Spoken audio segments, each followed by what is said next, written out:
Recycling should be done everywhere and worldwide. Recycling is the best way to help the planet, and it is a movement for good because it saves many things such as money, the environment, and creates many more jobs for people. Recycling is a bright tomorrow for people on the planet, and really, is there a bad reason? Recycling is a part of everyday life and is an easy way to create change. On recyclingpartnership.org, there are many statistics just from the benefits of recycling, and those are creating 370,000 new full-time jobs, conserving 154 million barrels of oil, and reducing 96 million tons of CO2. Recycling is the third and most recognizable of the three R's: reduce, reuse, and recycle. There are many reasons to recycle, but some important ones are 2. It's easy and convenient, it saves money and energy, and it preserves natural resources. This is why I'm going to argue for recycling, because it is so important to our planet and environment. So before we discuss how to recycle, we must talk about what and how.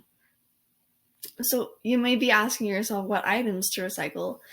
This is very simple. There are a lot of websites that help you and give you a lot more information on this, but aspirational or wish cycling has become a problem, and entire recycling loads can end up in a landfill due to contamination by a well-intentioned recycler.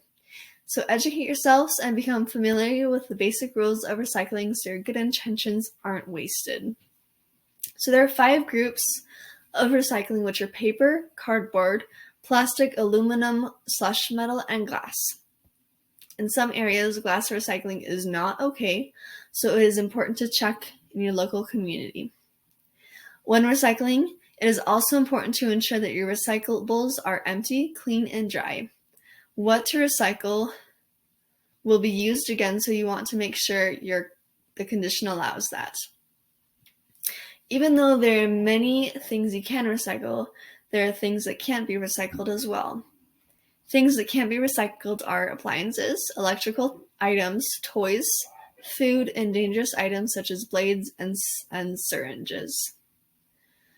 Another tip to keep in mind is to flatten boxes and to never put wet paper in the recycling bin.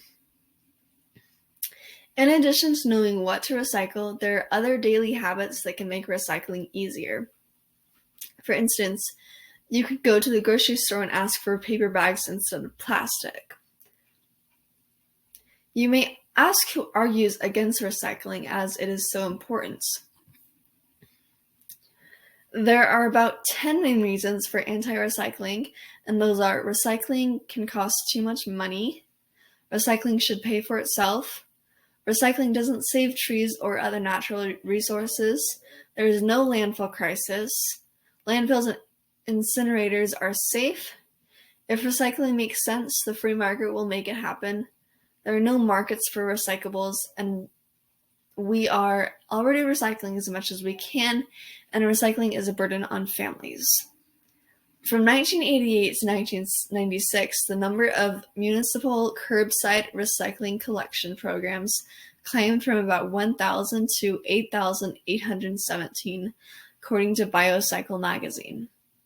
At the end of the day, recycling leads to zero waste. Incineration and landfilling lead to the continued destruction of raw material, water and energy resources, and a waste of public and private capital.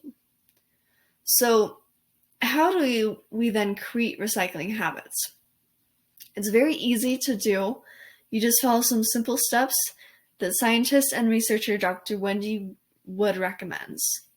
These steps are to keep multiple recycling bins at home, ensure that everyone in your household does it, and to place the recycling bins in an easy location at home. When I was living at home, my family would recycle, and we had 2 bins, one for cans and one for plastic. When I moved back to the States as a newlywed, it was news to me that the US doesn't practice recycling like they did in other places of the world.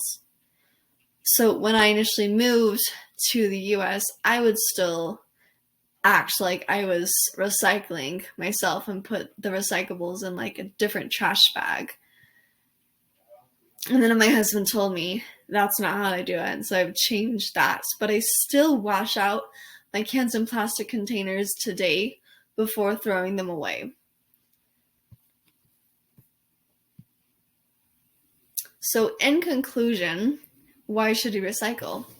So as mentioned before, recycling benefits many things such as money, the environment, and future for others. Recycling can also help reduce the air and water pollution as it also reduces greenhouse gas emissions, which helps to tackle climate change. Methane, a powerful greenhouse gas, is released by landfills, which are the third largest source of anthropogenic methane in the US. Therefore, reducing the amount of trash in landfills reduces the amount of methane released into the atmosphere. Many Americans have a goal of recycling but never do it. Dr. Wendy Wood stated that more than 60% of Americans want to recycle more in the new year, and now is a perfect time to start. As we strive to recycle what we can, we will create change such as saving money, the environment, and creating many more jobs.